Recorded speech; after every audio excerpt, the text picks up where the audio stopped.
21 წლის აარონ ვარგასი ლაგუაირას შტატის ქალაქ კარაბალედაში მაშველებმა ნანგრევებიდან ცოცხალი ამოიყვანეს. დაზარალებულმა ჩამოშლილი კორპუსის ქვეშ სრული 5 დღე გაატარა. მის ადგილსამყოფელ სამაშველო ჯგუფებმა რთული სამუშაოების ჩატარების შემდეგ მიაღწიეს და ამოყვანას შეუდგნენ, რომელიც 43 საათი გრძელდებოდა. ოპერაციაში ვენესუელელ მაშველებთან ერთად ჩართული იყვნენ სამაშველო ჯგუფები მექსიკიდან და ელ-სალვადორიდან. როგორც კი მისი ლოკაცია დაადგინეს, სამუშაოებში მაშველი ექიმებიც ჩაერთნენ. სირთულეების მიუხედავად მათ მოახერხეს ბიჭისთვის სითხის მიწოდება. ახლა გადარჩენილი უკვე კლინიკაში ექიმების მეთვალყურეობის ქვეშაა. სტიქიის ზონაში დრო მაშველების წინააღმდეგ მუშაობს. 96 საათიანი კრიტიკულად მნიშვნელოვანი პერიოდი, როდესაც ნანგრევებში ცოცხალი ადამიანების პოვნის შანსი არსებობს, ამოწურულია. მაშველებს და ოჯახის წევრებსაც ახლა სასწაულის იმედი აქვთ. ახლა ცოტა გართულებულია სიტუაცია. 40 წუთის წინ ქალის ხმა გავიგეთ. დაახლოებით პარკინგის ტერიტორიიდან, რომელიც ჩახერგილია. ადგილობრივებმა, რომლებმაც კარგად იციან შენობის განლაგება, ამბობენ, რომ მხოლოდ ერთი სარდაფი არ არის და არის მეორეც, ამიტომ არსებობს შანსი, რომ იქ ვინმე იყოს გადარჩენილი, რადგან ეს შედარებით დაცული ადგილია, მაგრამ ჩვენთვის რთულად მისადგომი. ვლოცულობ, რომ ჩემს ცოლს და ჩემს ცხოველებს იპოვნიან. არ ვიცი, ცოცხლები არიან თუ არა, მაგრამ იმედს არ ვკარგავ.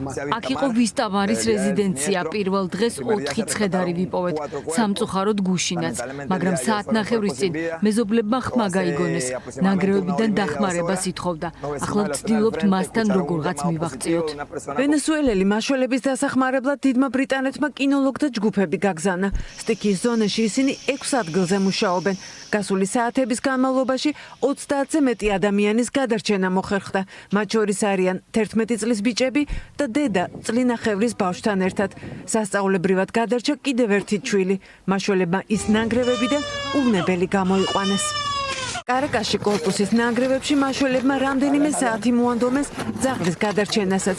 მისი ამოყვანის ვიდეო ელ-სალვადორის პრეზიდენტმა სოციალურ ქსელში გამოაქვეყნა და პატრონებს მოუწოდა კარინას რეზიდენციასთან მივიდნენ მასთან შესახვედრად.